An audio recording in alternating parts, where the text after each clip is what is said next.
documentário Caso Eloá Refém ao Vivo da Netflix fez algo que a gente não via há tempos.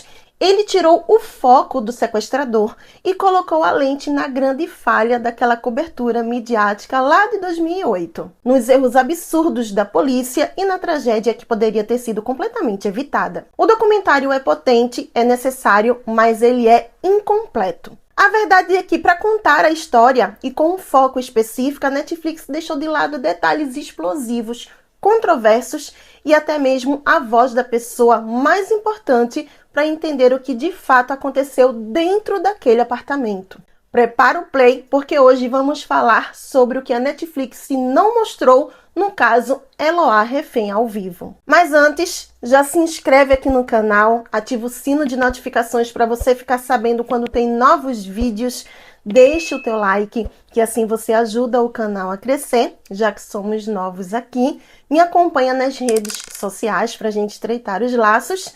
E, gente, vamos a essa análise de hoje, que é sobre o documentário de True Crime que está no stream.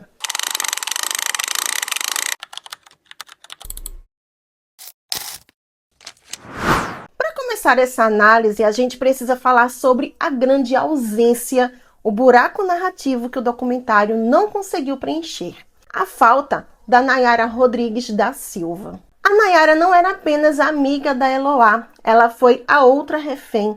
Ela esteve lá dentro do apartamento por horas, ela foi solta, ela voltou e no final ela foi atingida no rosto pelo tiro disparado por Lindenberg. Ela é a principal sobrevivente e testemunha ocular de tudo que aconteceu durante as mais de 100 horas dentro daquele apartamento ali no cativeiro. A Netflix tentou, claro, eles procuraram a Nayara, mas a resposta dela foi um não. É uma decisão que temos que respeitar, afinal o trauma é imensurável e ela optou por se preservar e não reviver publicamente o inferno que ela viveu naquela semana. Mas e aí, o que a falta do depoimento da Nayara nos impede de ver? Principalmente a narrativa de dentro para fora. Isso porque no documentário vemos a pressão do lado de fora, a mídia, a polícia, a multidão, mas quem estava dentro? Somente a Nayara poderia nos dar aquele relato detalhado da dinâmica entre Eloá e Lindenberg e mais crucialmente, pode-se dizer, do momento da invasão policial. Lembre-se que no julgamento lá em 2012, o depoimento da Nayara foi central e houve contradições sobre o exato momento dos disparos.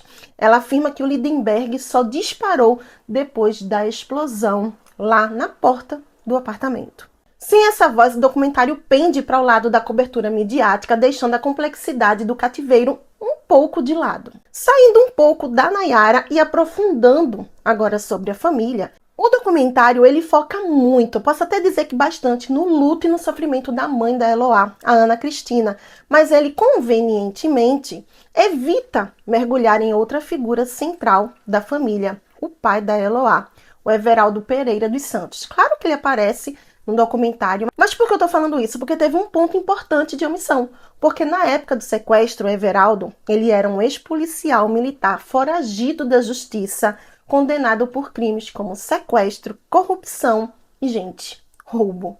Essa informação é chocante e cria uma camada, eu posso dizer, de complicação que a produção da Netflix escolheu não desenvolver. Você consegue imaginar o nível de tensão da polícia e dos negociadores, sabendo que a vítima tinha um pai foragido, um ex-PM, condenado por sequestro? Isso adicionava uma pressão extra, um fator desconhecido em uma negociação que já era muito caótica. Embora o pai não estivesse presente no cativeiro, ou seja, não estava dentro do apartamento naquela semana, sua situação legal e seu passado lançavam uma sombra de complexidade e polêmica que a mídia da época e agora o documentário preferiu manter nas entrelinhas. O fato é que Everaldo foi preso em 2009 e ele cumpriu sua pena. É um detalhe sombrio, mas que faz parte do contexto trágico dessa família. Agora vamos talvez para o que foi mais polêmico nessa história toda. O documentário ele acertou em cheio ao criticar a espetacularização do sofrimento pela TV. Ele mostra as câmeras ao vivo, o circo midiático, mas ele peca ao não confrontar as figuras centrais disso. A começar pela rainha da tarde, Sônia Abrão. A Netflix utiliza imagens de arquivo da Rede TV, mas em nenhum momento a apresentadora participa com o depoimento atual para dar a sua versão ou responder àquela avalanche de críticas. E por que a Sônia Abrão é tão crucial? Porque foi no programa dela que aconteceu o momento mais inacreditável e polêmico de toda a cobertura. A entrevista ao vivo, por telefone, com o sequestrador, o Lindenberg, e em outro momento também com a própria Eloá. Tanto os especialistas como a própria polícia são unânimes. Essa interferência foi um erro gravíssimo que não só transformou um caso policial em um reality show, mas pode ter prejudicado fatalmente as negociações. E o que a Netflix não mostra é que Sônia Abrão, em entrevistas posteriores, defendeu sua atitude. Ela chegou a dizer que faria tudo de novo, gente, em nome da audiência e da cobertura.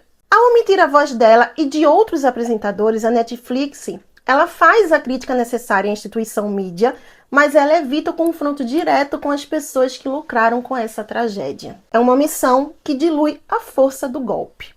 Bom, galera do Tá no Stream, o que fica claro é que o documentário da Netflix cumpre sim um papel fundamental. Ele tira o foco do vilão e o coloca na vítima e na irresponsabilidade de um país que transformou uma tragédia em entretenimento. Dá para entender, dá para acreditar nisso? Mas ao optar por não trazer a Nayara, ao evitar o passado polêmico do pai e ao não confrontar os apresentadores, o documentário também cria a sua própria narrativa, a sua própria versão da história. E a pergunta que fica é, para você, a ausência da Nayara torna a história incompleta? Me responda aqui nos comentários que eu quero saber, ok? A tua opinião, ela é muito importante. Se você gostou, compartilhe esse vídeo com quem também assistiu e ficou chocado com esse documentário, né, que retrata ali o trágico desfecho que foi esse caso Eloá. E se você quiser mais indicações e de vez em quando análises de filmes e séries e que realmente valem o play, já deixa o like e se inscreve aqui no canal. Porque aqui no Tá no Stream você sempre descobre o que realmente merece entrar na sua lista. Um cheiro e até o próximo vídeo.